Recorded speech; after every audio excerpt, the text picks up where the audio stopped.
All right, welcome, ladies and gents, your box office roundup on Sunday with me, Mr. H Reviews, or Nate.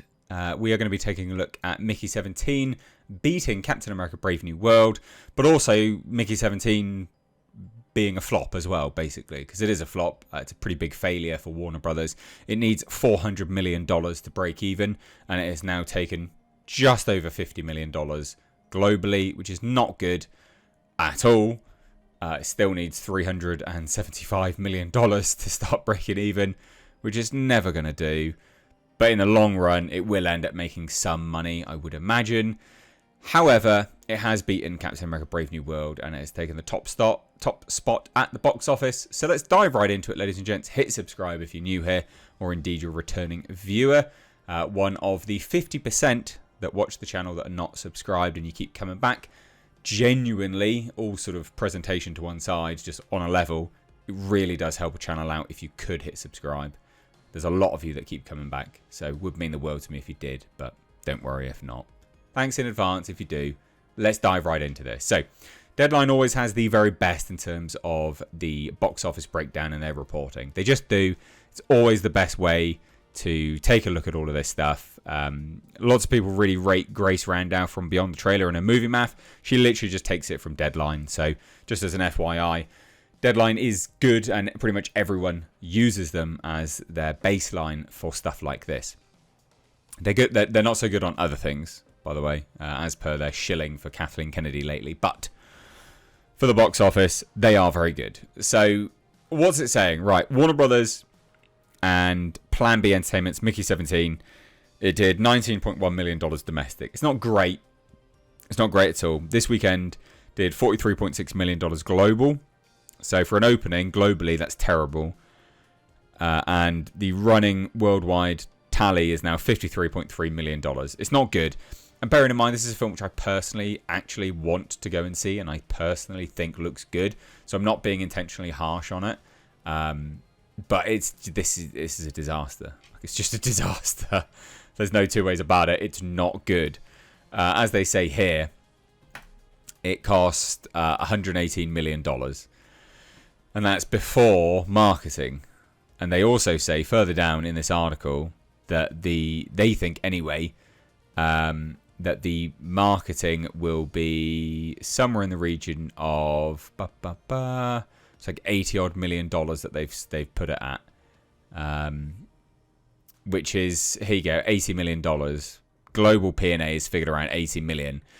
So $120 million production needs $240 million to break even just on the production budget, plus $80 million marketing is $160 million to break even on the marketing, because it's a 50% share from the theatres. So that is $400 million to break even.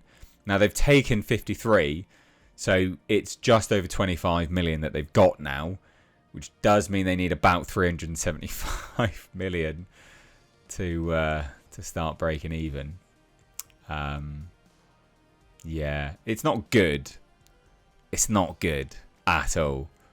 What they've earned from this is pretty awful. Now, they start comparing it to the likes of Parasite and things like this. Sure, fine. But then they're comparing it to Netflix's $320 million Russo brother Electric State.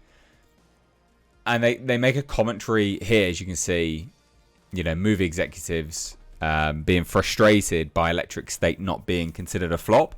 And the narrative will be Mickey 17 was a flop. Make no mistake, Electric State is a huge disaster for Netflix. $320 million, 23% on Rotten Tomatoes, last time I checked. Might be lower or more now. And it's going to be forgettable. But the difference is, with the Netflix one, is it's a tax break. It's going to be a tax write-off. This Warner Brothers one won't be, right? I mean, it will be eventually, obviously. But it may make more money further down the line. But the point is, yeah, it's not exactly a tax write-off straight away, is it? So, yeah, it is what it is. Now, they say this, make no mistake, Mickey 17 is losing money in its first cycle, which it is. Which is a shame. It's a real shame. And they say this, for all the near-term losses, it's hard to knock Warner Brothers for committing to Mickey 17, as the studio is bound to make more money than the purveyors of electric state years down the road. The 21st century mind is still confused as to how streamers make money on movies costing upwards of $300 million when they go to streaming, which, again, it's just a tax break. That's all it is. They make a commentary on like why it didn't work. I don't think you can... I think it had bad marketing. As much as they're saying it cost like $80 million for marketing, I just don't think it did. And they say Warner's did push this movie with a spot during an NFL playoff. I mean, it's not good enough. People don't know what this is. There should have been much more. Should have been much more marketing for this. Now, obviously, that does put it does put it up higher and higher. But still, I think they should have done that. They should have done more marketing. But it's a shame. It's a real shame. And they say there's an argument to be had that the push for Mickey 17 could have been louder. I completely stand by that. I think that it definitely should have been. But it is what it is. It's also had a staggered release. It's not released worldwide.